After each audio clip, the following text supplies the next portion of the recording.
Selamat datang di channel Alur Donghua. Sebelum menonton, silahkan subscribe, biar Mimin tambah semangat update-nya.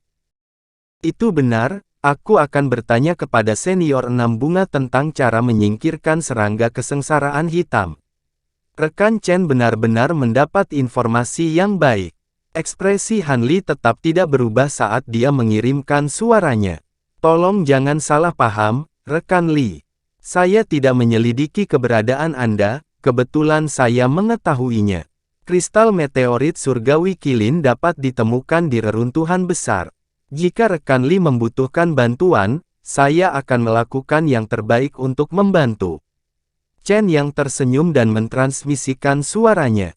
Terima kasih atas perhatian Anda, rekan Taois Chen, jawab Han Li melalui transmisi suara. Rekan Li, kamu belum lama ke sini, jadi kamu belum menjelajahi dunia rahasia seperti reruntuhan besar. Namun, aku sudah pernah ke sana beberapa kali. Di alam rahasia seperti ini, apa yang disebut persahabatan, dan bahkan keluhan kota Suan dan kota boneka hanyalah selembar kertas tipis. Hanya manfaat yang abadi. Rekan Li adalah orang yang cerdas, saya rasa saya tidak perlu menjelaskan hal ini. Chen yang berhenti sebelum mentransmisikan suaranya lagi. Han Li menatap Chen Yang dan tidak mengatakan apa-apa. Menurutku, di reruntuhan besar, kekuatan individu tidaklah penting.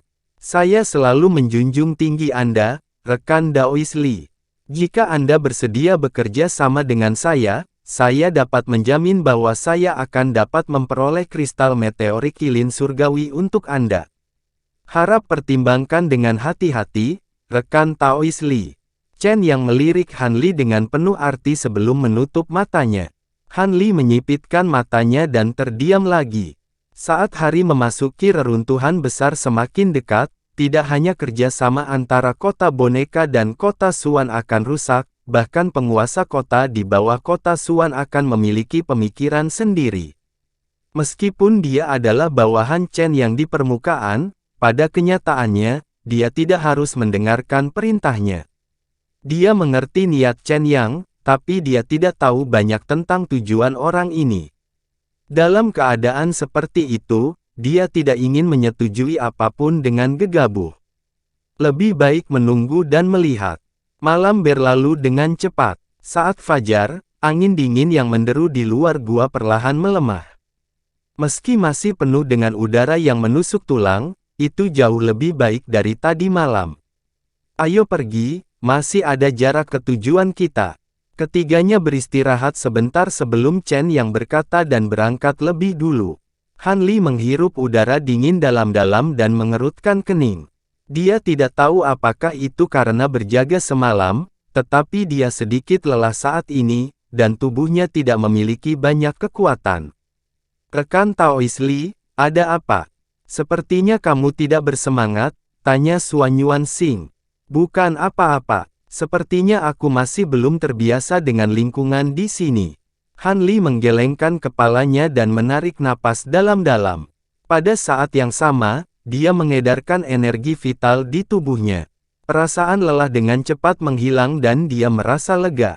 Itu bagus. Ayo pergi. Suan Yuanxing mengangguk dan berjalan ke depan. Saat Han Li hendak mengikuti mereka, ekspresinya tiba-tiba berubah dan dia mengalihkan pandangannya ke kiri. Di pegunungan yang jauh dari mereka bertiga, dua siluet terbang melewatinya dengan cepat. Salah satunya adalah Zuoge dari kota boneka, dan yang lainnya pernah dia temui sebelumnya. Itu adalah pria kerdil yang tingginya kurang dari 4 kaki. Bersembunyi. Saat Chen yang melihat mereka berdua, ekspresinya berubah dan dia langsung bersembunyi di balik batu besar. Suan Yuanxing dan Han Li juga bersembunyi. Zuoge dan Suan Yuanxing tidak menemukan jejak Han Li dan yang lainnya. Mereka dengan cepat bergerak maju dan menghilang ke kejauhan. Han Li dan yang lainnya perlahan berjalan keluar. Mengapa orang-orang dari kota boneka muncul di sini? Suan Yuanxing bertanya dengan penasaran. Ada banyak harta karun di pegunungan api es, dan juga ada banyak binatang bersisik aneh yang tinggal di sini. Tidak mengherankan jika orang-orang dari kota boneka ingin mengambil kesempatan ini untuk mencari harta karun. Kami memiliki misi penting sekarang, jadi jangan menimbulkan masalah yang tidak perlu, kata Chen Yang dengan ringan. Kamu benar, kata Suan Yuansing.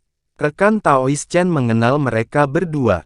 Apakah mereka sangat kuat? Han Lai bertanya. Yang lebih tinggi disebut Zuo Ge, dan kurcaci disebut Wu Yun. Keduanya ahli terkemuka dari kota boneka. Kehebatan pertempuran orang-orang dari kota boneka adalah yang paling sulit untuk dinilai. Kekuatan mereka tidak hanya pada diri sendiri, tetapi juga pada boneka yang mereka gunakan. Jika seorang kultivator biasa dari kota boneka mendapatkan boneka yang kuat, kekuatannya akan meningkat 10 kali lipat. Anda harus ingat ini, jangan meremehkan siapapun dari kota boneka, Chen yang memperingatkan mereka berdua. Han Li dan Suan Yuansing mengangguk bersamaan. Mereka seharusnya sudah jauh sekarang, ayo pergi, kata Chen yang setelah menunggu beberapa saat, lalu memimpin ke depan. Setengah hari kemudian, mereka bertiga tiba di dekat cekungan besar di pegunungan. Cekungan itu dipenuhi bebatuan. Saat angin dingin bersiul, bebatuan mengeluarkan suara gemerisik yang aneh, seolah-olah ada serangga yang tak terhitung jumlahnya merayap di atasnya. Ada lapisan kabut biru samar di dasar baskom, dan bahkan angin dingin pun tidak bisa menerbangkannya. Seharusnya ada di sini, Chen yang mengeluarkan slip batu giok untuk mengonfirmasi. Han Li melihat baskom di depannya. Baskom itu bulat dan sangat besar, dan dia tidak bisa melihat ujungnya sekilas. Itu memberikan perasaan misterius. Chen yang memimpin, dan Han Li serta Suan Yuansing mengikuti dari belakang. Cekungan itu terlalu besar, jadi setelah berdiskusi singkat, mereka bertiga memutuskan untuk berpisah. Han Li mencari di sisi kiri baskom, Chen yang mencari di tengah, dan Suan Yuansing mencari di sisi kanan, berharap menemukan armadillo skala es secepat mungkin. Mereka akan bertemu di dekat pintu masuk dalam sehari. Setengah hari kemudian, tinju membawa embusan angin kencang saat turun dari langit dan menabrak kepala Snow Wolf Scalebis. Kepala Snow Wolf Scalebis meledak seperti semangka, dan tubuhnya yang besar jatuh ke tanah, berkedut beberapa kali, dan segera berhenti bergerak. Han Li menarik tinjunya, mengeluarkan inti binatang buas dari kepala binatang skala serigala salju, dan menyimpannya, tetapi alisnya terjalin erat. Tekanan ruang di pegunungan api es bahkan lebih kuat daripada di kota Suan, indera ilahinya hanya bisa meluas sejauh 30 hingga 40 mil, dan dia tidak dapat menemukan jejak armadillo skala es setelah mencari setengah hari. Sebaliknya, dia bertemu dengan banyak monster berskala lainnya. Dia melihat ke depan dan melihat bahwa bebatuan di depannya semakin tinggi, dan beberapa bahkan setinggi puluhan kaki, mirip dengan beberapa gunung kecil. Kabut biru di tanah juga lebih tebal dari sebelumnya. Ini tidak bisa terus, Han Li berpikir dalam hati. Setelah ragu-ragu sejenak, dia melompat ke sebuah batu besar. Kemudian, dengan satu ketukan kaki, sosoknya terbang keluar, melompat dari satu batu besar ke batu besar lainnya. Pada saat yang sama, dia menyebarkan indera ilahi untuk menjelajahi situasi di sekitarnya. Ada banyak binatang bersisik di baskom ini, dan Han Li merasa beberapa di antaranya cukup berbahaya. Meskipun terbang langsung di langit akan terlalu mencolok, dan dia akan menjadi sasaran banyak monster bersisik, dia tidak peduli jika dia ingin menemukan armadillo skala es sesegera mungkin. Setelah berlari beberapa saat, di mana dia diserang oleh monster bersisik 2 kali, mata Han Li akhirnya berbinar. Dia tiba-tiba menoleh ke kanan dan mengubah arahnya, terbang ke arah itu seperti sambaran petir. Dalam beberapa tarikan napas, dia terbang ke hutan batu yang lebat. Hutan batu di sini berwarna putih jernih, yang sangat berbeda dari bebatuan lain di pegunungan es. Tampaknya itu semacam biji khusus yang mengeluarkan udara dingin yang menusuk tulang. Di hutan batu, binatang bersisik setinggi manusia dengan cepat memakan biji putih. Binatang ini berkepala tikus, dan ada tanduk kristal biru dan putih di dahinya. Seluruh tubuhnya ditutupi sisik biru, seolah-olah mengenakan baju besi biru, dan ekornya panjang. Itu adalah armadillo skala S. Ketika Iskale Armadillo mendengar suara itu, tiba-tiba ia melihat ke atas dan melihat Han Li menukik ke bawah seperti elang. Itu segera mengeluarkan tangisan yang tajam. Keempat kukunya bergerak, dan tubuhnya tiba-tiba berubah menjadi bayangan biru, terbang ke depan dengan kecepatan luar biasa. Mau lari, teriak Han Li, dan bukaan misterius di kakinya tiba-tiba menyala, mekar cahaya putih, membentuk keberadaan seperti nebula putih, menopang tubuhnya. Pada saat yang sama, kakinya tiba-tiba menginjak kehampaan. Suara teredam terdengar, dan udara tiba-tiba bergetar, membentuk lingkaran riak. Han Li memanfaatkan kekuatan langkah ini, dan dalam sekejap, dia terbang ke kepala armadillo skala S, dan 5 jarinya mencakar ke bawah. Armadillo skala S menjerit, dan ekor panjangnya dengan keras menamparkan tanah. Tanpa peringatan, arah pelariannya berubah, dan ia melompat ke kiri, nyaris lolos dari cakarnya. Han Li terkejut, dan tubuhnya langsung terbalik di udara. Bukaan misterius di kakinya menyala, dan dia sekali lagi melangkah dalam kehampaan. Suara teredam terdengar, dan arahnya segera berubah, dan dia terus mengejar binatang bersisik biru itu, tidak ketinggalan. Pada saat yang sama, dia melambaikan tangan kanannya dan menjentikkan jarinya. 2 peluit tajam terdengar, dan 2 sinar putih ditembakkan seperti kilat, mengenai armadillo skala S di depannya. Tubuh armadillo skala S segera dikirim terbang, dan berguling beberapa kali di udara sebelum menabrak batu gunung. Binatang itu tampak marah, dan berdiri dengan berguling, dan menerkam ke arah Han Li. Mengeluarkan raungan rendah, dan tanduk biru dan putihnya berkilat, dan garis-garis putih segera muncul di tubuh awalnya yang biru murni. Tubuhnya membesar, dan dalam sekejap mata, ukurannya menjadi 3 kali lipat dari ukuran aslinya.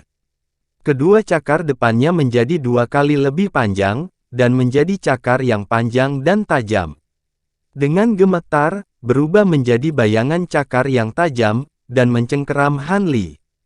Pada saat yang sama, ekor biru itu bergetar, dan itu juga berubah menjadi bayangan biru, seperti anak panah yang ditembakkan dari busur, dan menusuk ke arah wajah Han Li. Han Li mendengus, dan telapak tangannya mengenai kehampaan. Bayangan cakar tajam armadillo tampaknya telah menabrak dinding yang tak terlihat, dan mereka semua berhenti di tempatnya, lalu hancur dan hanyut. Ekornya yang menusuk masih setengah kaki dari telapak tangan Han Li ketika tiba-tiba berhenti, dan kemudian hancur berkeping-keping. Saat berikutnya, armadillo skala S terbang kembali dengan kecepatan yang lebih cepat, dan menabrak tanah dengan keras. Serangkaian suara retak datang dari tubuhnya, dan tidak diketahui berapa banyak tulang di tubuhnya yang patah. Tubuh armadillo skala S yang membengkak juga kembali ke ukuran aslinya, dan darah biru keluar dari mulutnya. Sosok Han Li berkedip, dan dia mendarat di sebelah Iskale Armadillo.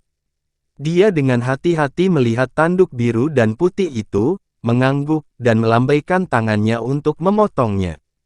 1 tanduk tidak cukup, dan menurut Nyonya Liu Hua, setidaknya dibutuhkan 5 atau 6 tanduk. Saya bertanya-tanya bagaimana keadaan Chen Yang dan yang lainnya sekarang. Han Li menyingkirkan klaksonnya, dan menoleh untuk melihat ke hutan batu yang jauh, dan sedikit pemahaman muncul di matanya. Jadi armadillo skala S ini suka memakan kristal putih semacam ini. Setelah sedikit ragu, dia berbalik dan bergegas ke kedalaman baskom. Setengah hari kemudian, di dekat hutan batu lain yang dibentuk oleh kristal putih. Peluit yang menusuk telinga meledak, diikuti oleh jeritan yang mengental darah. Armadillo skala S ditusuk oleh batu tajam, dan lubang besar muncul di perutnya. Itu berjuang untuk melarikan diri beberapa langkah ke depan, tetapi akhirnya jatuh ke tanah. Han Li berjalan ke sisi Ice Scale Armadillo dan dengan cekatan melepaskan tanduknya.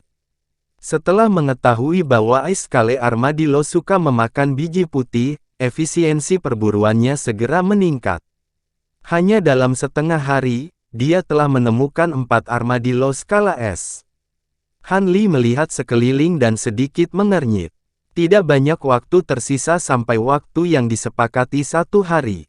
Sudah waktunya untuk kembali. Namun, dalam setengah hari terakhir, dia dengan sepenuh hati mencari biji putih dan tidak mencari ke arah yang telah disepakati. Setelah berkeliaran, dia tidak tahu di mana dia saat ini. Titik pertemuan pasti ke arah ini. Han Li melompat ke batu besar dan melihat sekeliling. Segera, dia melihat ke arah tertentu. Lingkungan di cekungan pada dasarnya sama, jadi dia tidak yakin saat ini. Han Li dengan cepat menggelengkan kepalanya dan berhenti memikirkannya. Dia terbang ke arah itu, dan pada saat yang sama, dia menyebarkan indera untuk mencari jejak dari mana asalnya. Waktu berlalu dengan cepat, dan langit dengan cepat menjadi gelap. Angin dingin semakin kuat dan melolong. Han Li sedikit mengernyit dan tidak bisa membantu tetapi mempercepat langkahnya. Namun segera, ekspresinya sedikit berubah, dan dia berhenti. Dalam jangkauan Divine Sense-nya, 2 sosok muncul. Mereka bukan Chen Yang dan Suan Yuanxing, tapi Zhuo Ge dan Wu Yun, yang pernah dia lihat sebelumnya. Kenapa mereka di sini? Mungkinkah mereka sudah menemukan jejak kita, tetapi pura-pura tidak tahu dan mengikuti kita ke sini untuk menyakiti kita? Han Li merasakan keduanya dan segera menarik indera ilahinya. Pikiran bergejolak di benaknya. Saat dia merenung, dia menggunakan teknik keheningan tak terbatas, dan auranya tiba-tiba menghilang tanpa jejak. Seolah-olah dia telah berubah menjadi sepotong kayu mati dalam sekejap. Sosok Han Li berkedip, dan dia diam-diam terbang ke arah keduanya. Sesaat kemudian, dia tiba di dekatnya dan bersembunyi di balik batu besar. Beberapa ribu kaki darinya, Zhuo Ge dan Wu Yun berdiri di dekat batu besar lainnya. Alis mereka berkerut erat saat mereka melihat sekeliling dari waktu ke waktu. Han Li melirik keduanya dan segera menarik pandangannya agar tidak ketahuan. Dari kelihatannya, kedua orang ini sepertinya tidak berencana menyerang kita. Han Li bingung. Matanya berkedip saat dia terus menunggu di samping. Dia ingin melihat apa yang dilakukan oleh 2 orang dari kota boneka ini. Waktu berlalu sedikit demi sedikit. Dalam sekejap mata, lebih dari 2 jam telah berlalu. 2 suara menembus udara saat 2 sosok hitam muncul di kejauhan dan mendekat dengan cepat. Dalam sekejap mata, mereka telah tiba di dekat Zhuo Ge dan Wu Yun. Mata Han Li menyipit saat dia melihat mereka berdua. Mereka berdua mengenakan jubah hitam panjang dan berkerudung di kepala mereka, sehingga wajah mereka tidak terlihat. Sudah terlambat. Ekspresi Zhuo Ge santai saat melihat keduanya muncul. Namun, dia langsung mendengus dingin. Kedua pria berjubah hitam itu tidak segera berbicara. Salah satu dari mereka menoleh dan melihat sekeliling. Melihat ini, Han Li buru-buru menyembunyikan dirinya. Jangan khawatir, kami telah menyelidiki area ini dengan hati-hati beberapa kali. Tidak ada yang bersembunyi dan menguping. Zhuo Ge melihat gerakan keduanya dan berkata. Mendengar ini, pria itu menghela nafas lega. Maaf, Egret terlalu ketat akhir-akhir ini. Aku butuh banyak usaha untuk menciptakan kesempatan untuk mengeluarkan rekan Chen. Maaf membuatmu menunggu. Pria itu melepas kerudungnya dan berkata sambil tersenyum. Ekspresi Han Li berubah. Orang itu adalah Suan Yuanxing. Saat ini, Suan Yuanxing tidak lagi pendiam dan penakut seperti sebelumnya. Ekspresinya penuh percaya diri dan arogansi, seolah-olah dia adalah orang yang berbeda. Orang lain juga melepas tudungnya saat ini. Itu Chen Yang. Melihat ini, Han Li berpikir. Mengapa Chen Yang dan Suan Yuanxing muncul di sini? Mendengar kata-kata Suan Yuanxing barusan, sepertinya mereka sudah sepakat untuk bertemu. Apalagi, Xuan Yuanxing berkata untuk menciptakan peluang. Mungkinkah kegagalannya yang berulang kali dalam menuliskan rune formasi, menyebabkan dia kehabisan bahan, semuanya disengaja. Tujuannya adalah meninggalkan perkemahan bersama Chen Yang dan datang ke sini. Memikirkan hal ini, Han Li tidak bisa tidak mengingat proses keluarnya. Semakin dia memikirkannya, semakin dia merasa bahwa inilah masalahnya. Dalam hal ini, rencana Xuan Yuanxing benar-benar mengejutkan. Tuan Kota Chen Yang, saya pernah mendengar nama Anda. Zhuo Ge memandang Chen Yang dan berkata sambil tersenyum. Tidak perlu basa-basi sopan seperti itu. Biarkan aku melihat buktinya. Chen Yang berkata dengan dingin. Zhuo Ge tidak marah. Dia mengeluarkan tablet giok berwarna merah darah dan menyerahkannya. Mata Han Li menyipit. Saat dia hendak melihat lebih dekat, tablet giok sudah diambil oleh Chen Yang, menghalangi pandangannya. Meski hanya sekilas, Han Li masih melihat beberapa hal di tablet giok.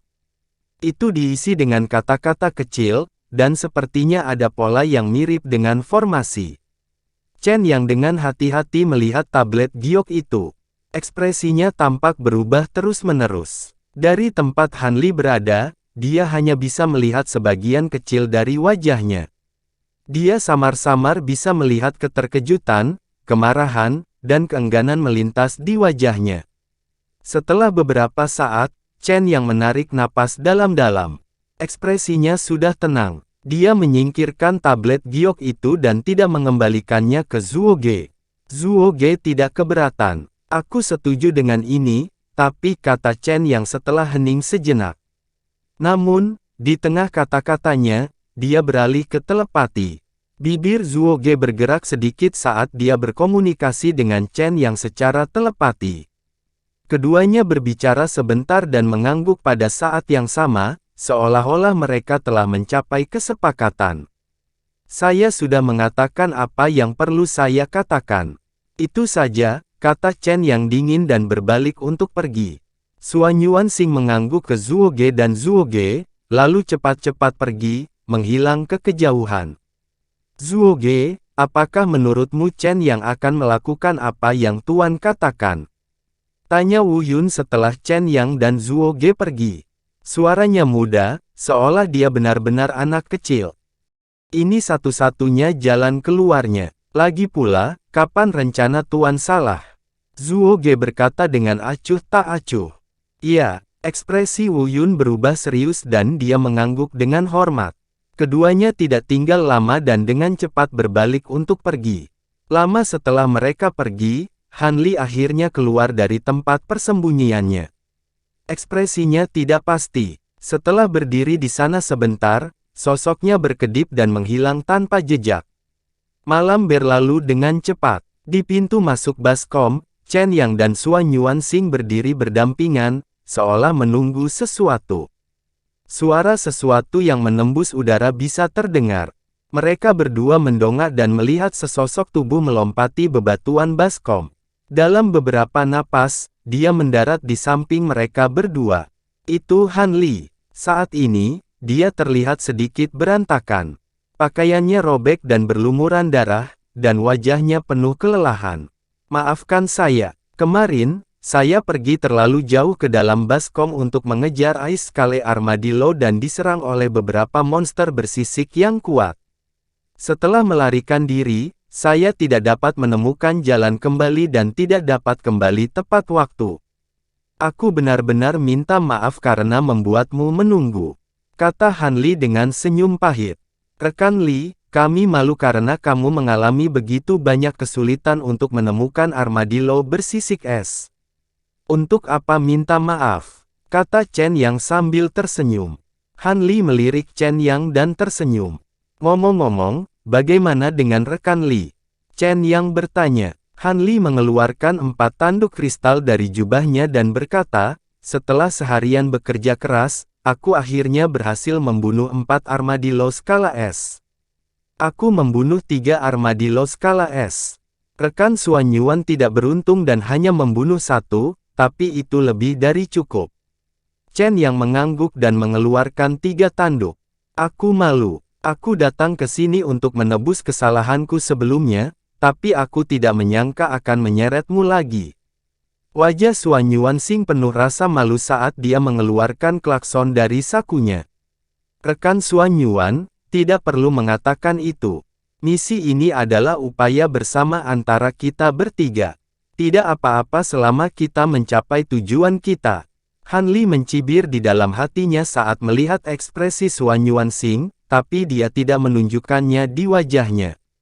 Betul, karena kita telah mengumpulkan cukup banyak tanduk armadillo skala S, mari kita kembali. Kita seharusnya tidak membiarkan rekan enam bunga menunggu. Rekan Li, kamu tidak dalam kondisi yang baik sekarang. Masih bisakah kamu bertahan? Chen Yang bertanya. Jangan khawatir, rekan Chen. Aku hanya sedikit lelah. Ini bukan masalah besar. Mari fokus pada gambaran yang lebih besar. Han Li tersenyum. Jadi, mereka bertiga berangkat ke jalan mereka datang. Setelah bolak-balik 2 kali, mereka bertiga menjadi lebih akrab dengan jalan. Mereka hanya butuh 1 hari untuk kembali ke perkemahan. Dengan Crimson Crystal dan Earthy Stone siap, Han Li dan 2 lainnya menyerahkan tanduk armadillo skala S dan segera mulai mengatur batasan Star Falcon. Waktu berlalu, dan 1 bulan atau lebih berlalu. Malam itu, tabir bintang menutupi langit. Di depan ngarai tempat es dan api berpotongan, cerah. Di depan lembah, sebuah kapal terbang hitam raksasa melayang 3 kaki di atas tanah. Ada 2 sayap yang menonjol di kedua sisinya, membuatnya tampak seperti burung hitam raksasa yang hendak terbang ke langit. Tubuh kapal terbang itu ditutupi rune putih pekat. Meskipun tidak ada cahaya yang mengalir di permukaannya, sepertinya ada peta bintang yang menempel padanya.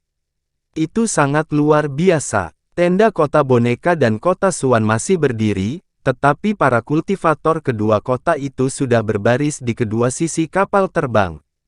Semuanya dalam semangat tinggi. Han Li berdiri di tengah kerumunan di sebelah kiri, tapi dia tidak menonjol sama sekali. Matanya melesat ke sekeliling saat dia menilai orang-orang di sisi lain. Rombongan dari kota boneka masih dipimpin oleh Zhuo Ge dan 2 lainnya. Selain para wanita berbaju hitam, ada juga banyak boneka emas di belakangnya. Ada lebih banyak orang daripada terakhir kali.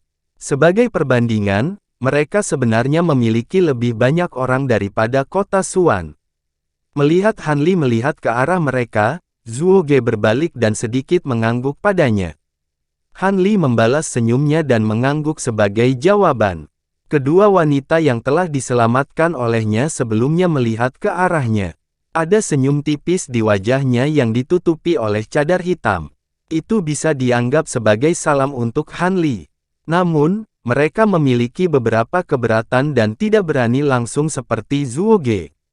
2 orang lain di samping Zhuo Ge tidak memandang Han Li dengan tatapan bersahabat. Mata mereka dipenuhi dengan rasa dingin dan jijik. Namun, Han Li tidak peduli sama sekali. Dia memperhatikan bahwa 3 orang yang menarik minatnya sebelumnya juga ada di grup. Namun, pakaiannya tidak berbeda dari yang lain, tampak tidak menonjol dan tidak menarik perhatian. Tetapi pada saat ini, pikiran Han Li sama sekali tidak tertuju pada ketiga orang itu. Tatapannya menyapu ke sekeliling, mencari wanita yang mengenakan topi bambu dan kerudung hitam yang pernah dilihatnya sekilas terakhir kali. Sayangnya, orang ini tidak ada dalam grup.